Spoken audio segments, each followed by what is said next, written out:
YouTubers, I want to share a video with you of our cannibalistic birds, or our, what they call them, omnivores. There's little finches and whatever else that eats the bread we put on the wall for them regularly.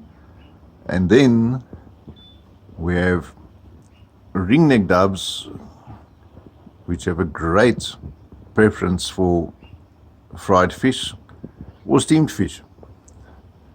These birds, when we do put the fish out, they don't let the other birds close.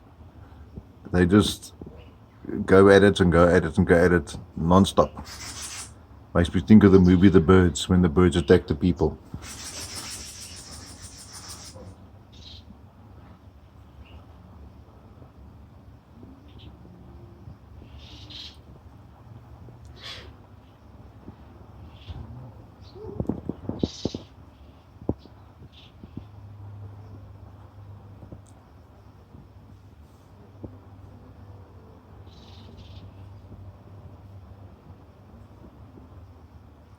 I will listen to your video before you process because I think that's part of your life.